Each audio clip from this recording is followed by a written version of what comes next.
नमस्कार, मी Sachin Chavan, MC news Jalna बातमीपत्रात आपल्या सर्वांचं स्वागत। या बातमीपत्राचे प्रायोजक आहेत Sanjivani multi speciality hospital Jalna. आपल्या आरोग्याची संजीवनी, the skill to heal, the spirit to care. Varad electronics and furniture, AC, deep freezer आणि वॉटर कूलरचे माहेर घर। विविध वस्तूंवर तात्काळ कर्ज उपलब्ध। आमचा पत्ता plot number 58, Shivshakti green city, Mhasoba मंदिराच्या बाजूला, नीलम टॉकीज जवळ, स्टेशन रोड, जालना। संपर्क 9422725920 किंवा 9552774202। चोरी गेलेले तब्बल 16 लाख रुपयांचे 80 मोबाईल शोधण्यास सदर बाजार पोलिसांना यश आले। वरिष्ठ पोलीस अधिकाऱ्यांच्या हस्ते मूळ मालकांना हे मोबाईल परत देण्यात आले आहेत। सदर बाजार पोलीस ठाणे हद्दीत नागरिकांचे हरवलेले आणि चोरी गेलेल्या एकूण 100 मोबाईलपैकी तब्बल 16 लाख रुपये किमतीचे 80 mobile central equipment identity register या केंद्रीय दूरसंचार विभागाच्या प्रणालीच्या सहाय्याने शोधण्यास यश मिळाले आहेत। हे मोबाईल आज अप्पर पोलीस अधीक्षक आयुष नोपानी यांच्या हस्ते ग्राहकांना परत करण्यात आले। सदर बाजार पोलीस ठाण्याच्या हद्दीतील नागरिकांचे चोरीला गेलेले अथवा हरवलेल्या मोबाईल प्रकरणी सदर बाजार पोलीस ठाण्यात 100 तक्रारी दाखल करण्यात आल्या होत्या। या तक्रारीच्या अनुषंगाने सदर बाजार पोलिसांना CEIR या केंद्रीय दूरसंचार विभागाच्या प्रणालीद्वारे 80 मोबाईलचा शोध लावण्यास यश मिळाले आहे। जप्त केलेले सर्व मोबाईल आज अप्पर पोलीस अधीक्षक आयुष नोपानी, उपविभागीय पोलीस अधिकारी आनंद कुलकर्णी, पोलीस निरीक्षक संदीप भारती यांच्या हस्ते मूळ मालकांना परत देण्यात आले। ही कारवाई वरिष्ठांच्या मार्गदर्शनाखाली पोलीस निरीक्षक संदीप भारती, DB प्रमुख फौजदार भगवान नरोडे, धनाजी कावळे, जगन्नाथ जाधव, नजीर पटेल, शेख अजीम, दुर्गेश गोफणे यांनी केली आहे।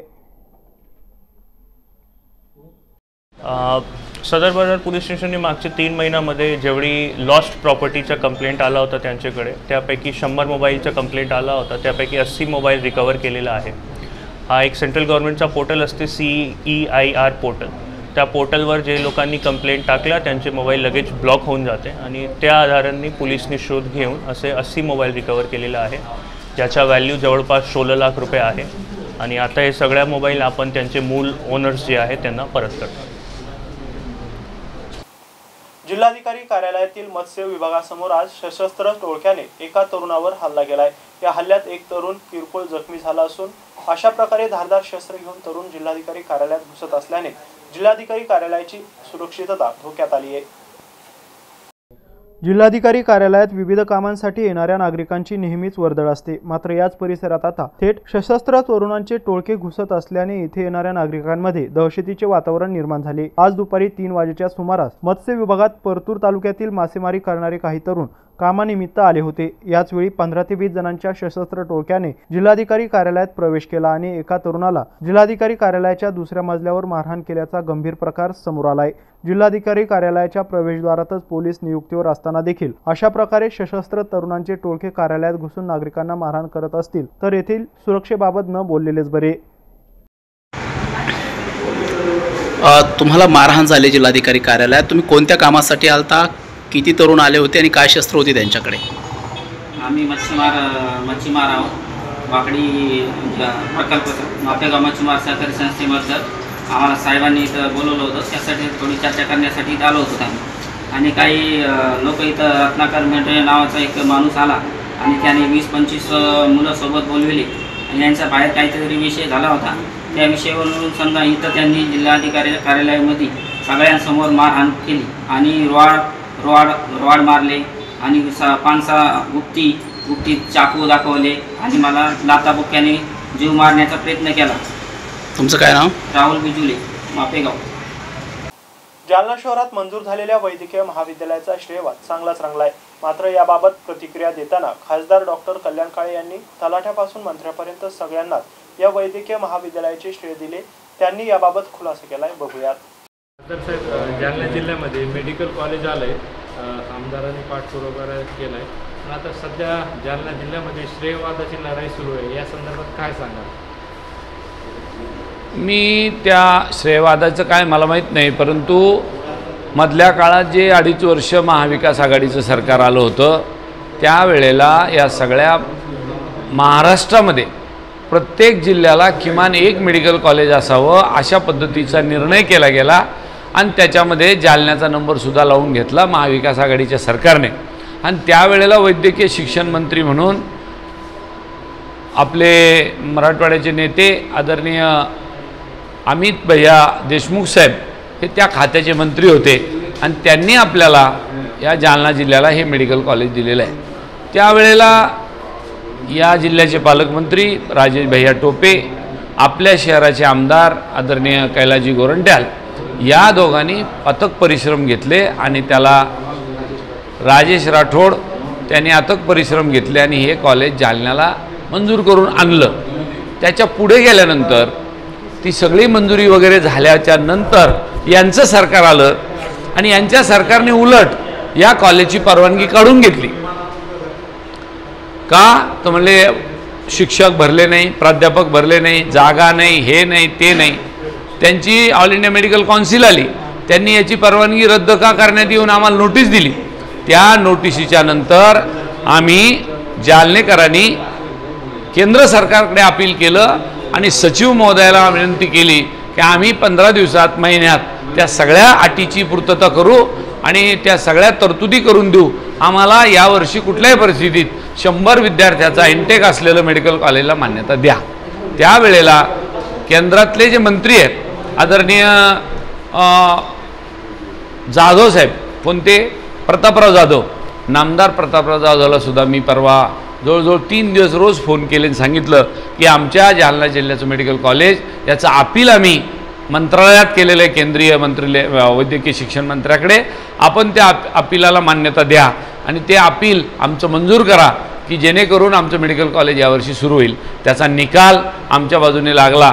आपले जे मेडिकल कॉलेजचे डीन आहे डॉक्टर चौधरी साहेब, त्यांनी ते अपील हाताळलं। त्यांनी सातत्याने माझ्या संपर्कात राहिले आणि त्या वैद्यकीय शिक्षण मंत्री केंद्रातले जे आयुष खात्याचे त्यांनाही विनंती केली की आपण यांच्या अपीलामध्ये आम्हाला मदत करा। त्यांनी सुद्धा मदत कालच्या कामामध्ये आम्हाला केली। हेही आपल्याला या ठिकाणी मी सांगितलं पाहिजे। श्रेयवाद हा स्वाभाविक आहे, प्रत्येक नेत्याला असं वाटतं की आमच्या गावाला मेडिकल कॉलेज पाहिजे। आता ज्या वेळेला तिथं जे कारभारी आहे ती निवडून गेलेले, त्या सगळ्यांचं योगदान निश्चितपणाने आपल्या मेडिकल कॉलेजला असलं पाहिजे, असतं। मी त्या सगळ्यांना धन्यवाद देईल। पार अगदी गावच्या तलाट्यापासून ते केंद्रातल्या मंत्र्यापर्यंत सगळ्याचा हातभार लागला। धन्यवाद। तालुका जालना पोलिसांनी मध्यरात्री कोम्बिंग ऑपरेशन करत 5 आरोपींची धरपकड केली आहे। आरोपींना न्यायालयात हजर केलं असता आरोपींची न्यायालयीन कोठडीत रवानगी करण्यात आली आहे। विविध गुन्ह्यात फरार असलेल्या आरोपींची तालुका पोलिसांच्या वतीने कोम्बिंग ऑपरेशन दरम्यान धरपकड करण्यात आली आहे। एमपीडीए आणि विविध गुन्ह्यातील फरार असलेल्या आरोपींना शोधण्यासाठी तालुका पोलीस ठाण्याचे पोलीस निरीक्षक सुरेश उनवणे आणि त्यांच्या पथकाने मध्यरात्री कोम्बिंग ऑपरेशन केले। यावेळी 5 गुन्हेगारांना ताब्यात घेऊन त्यांना कोर्टासमोर हजर केले असता कोर्टाने त्यांना 1 दिवसाची न्यायालयीन कोठडी दिली असल्याची माहिती पोलीस निरीक्षक सुरेश उनवणे यांनी दिली आहे। ज्या गुन्हेगारांना विविध गुन्ह्यांअंतर्गत कोर्टातून समन्स आले असतील त्यांनी तात्काळ कोर्टात हजर होऊन रात्री बेरात्री होणाऱ्या अटकेपूर्वी कारवाई टाळावी असं आवाहन सुद्धा यावेळी त्यांनी बोलताना केलंय। कोम्बिंग ऑपरेशन केलं, त्यामध्ये काही आरोपी त्यांना अटक केले काय? हो, कोम्बिंग ऑपरेशन काल रात्री 00:23 वाजले ते सकाळी 5 वाजेच्या दरम्यान कोम्बिंग ऑपरेशन राबवण्यात आलेलं होतं। सदर कोम्बिंग ऑपरेशन दरम्यानमध्ये सराईत गुन्हेगार चेक करणे तसेच NBW वॉरंट तामिली आणि नाकाबंदीचे आयोजन करण्यात आलेले होते। त्यामध्ये NBW वॉरंटमधील 5 आरोपी आपण ताब्यात घेतलेले आहेत। त्यांना अटक करून मान्य न्यायालयापुढे हजर केले असता त्यांना 1 दिवसाचं MCR करण्यात आलेले आहेत। तरी सर्व नागरिकांना विनंती आहे की मान्य कोर्टाकडून जे प्राप्त झालेले समन्स आहे त्यावेळी वेळोवेळी आपण कोर्टात हजर राहावे, जेणेकरून आपल्याला काही कोणती अडचण येणार नाही किंवा NBW वॉरंट आल्यामुळं आपल्याला रात्री बेरात्री अटक करायची टाळता येईल। धन्यवाद। जालना शहरातील पाणी बेस आणि दर्गा बेस येथील रस्त्याचे भूमिपूजन आमदार कैलास गोरंट्याल आणि माजी नगराध्यक्ष संगीता गोरंट्याल यांच्या हस्ते आज करण्यात आले। बघूयात। जालना शहर महानगरपालिका क्षेत्रातील प्रभाग क्रमांक 21 मधील नागरी दलितोत्तर योजनेअंतर्गत जवळपास 2 कोटी रुपयांच्या निधीच्या कामाचे आज भूमिपूजन आमदार कैलास गोरंट्याल आणि माजी नगराध्यक्ष संगीता गोरंट्याल यांच्या हस्ते कुदळ मारून नारळ फोडून करण्यात आले। दर्गा बेस ते बजरंग टी हाऊस पाणी बेस पर्यंतच्या सिमेंट रस्त्याचे भूमिपूजन यावेळी करण्यात आले। या रस्त्याच्या भूमिपूजन कार्यक्रमाप्रसंगी आमदार कैलास गोरंट्याल, माजी नगराध्यक्ष संगीता गोरंट्याल, माजी नगरसेवक रमेश गौरक्षक, माजी नगरसेवक विजय चौधरी, माजी नगरसेवक महावीर ढक्का, अशोक भगत, रणजित मगरे, राम सावंत यांच्यासह प्रभागातील प्रतिष्ठित नागरिक आणि महिला भगिनींची मोठ्या संख्येने उपस्थिती होती।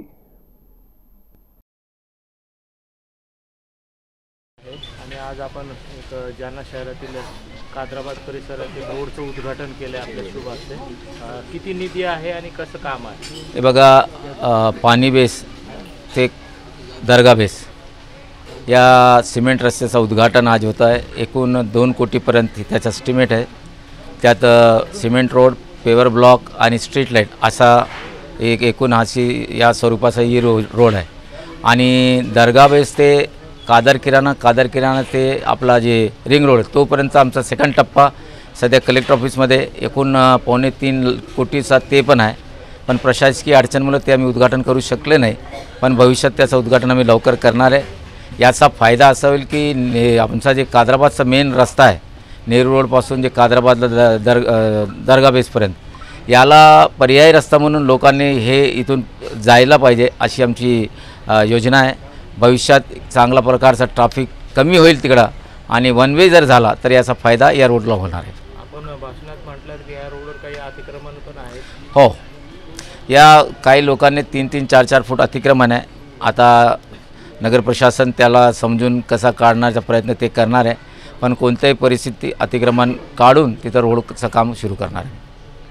याबरोबरच हे बातमीपत्र इथं संपलंय। पुन्हा भेटूया पुढील बातमीपत्रात। तोपर्यंत पाहत राहा MCN न्यूज जालना। नमस्कार।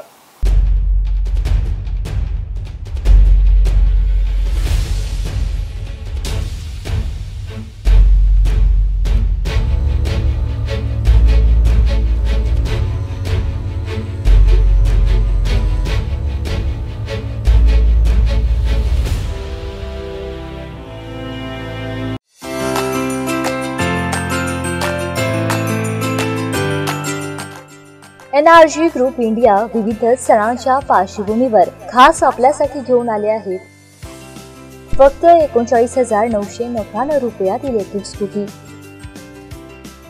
ना बुकिंग ना वेटिंग यामध्ये लिथियम आयन बॅटरी सोबत नवीन आकर्षक विविध रंगांमध्ये आणि चालवायलाही दमदार असलेली इलेक्ट्रिक वाहने।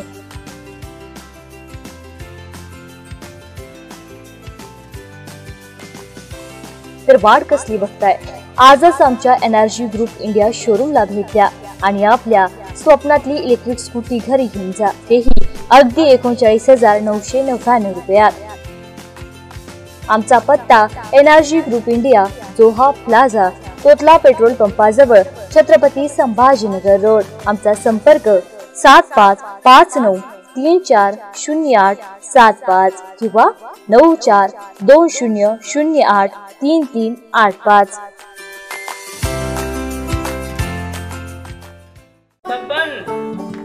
आपको कलेक्टर साहिबा के हाथों से इनामी घर मिल रहा है।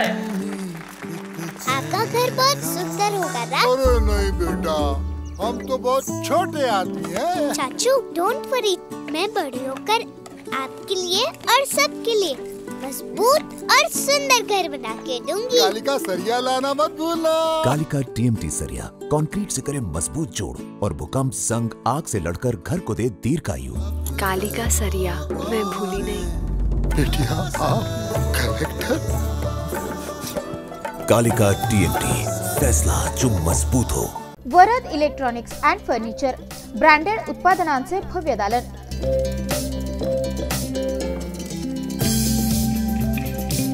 आमच्याकडे AC, fridge, LED, washing machine, deep fridge,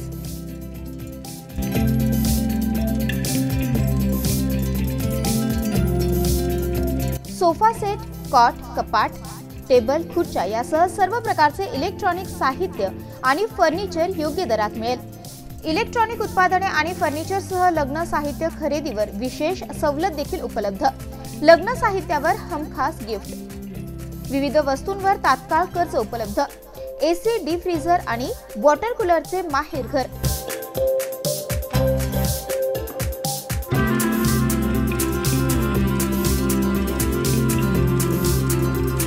आमचा पत्ता plot number 58, Shivshakti green city, Mhasoba मंदिराच्या बाजूला, नीलम टॉकीज जवळ, स्टेशन रोड, जालना। संपर्क 9422725920 किंवा 9552774202।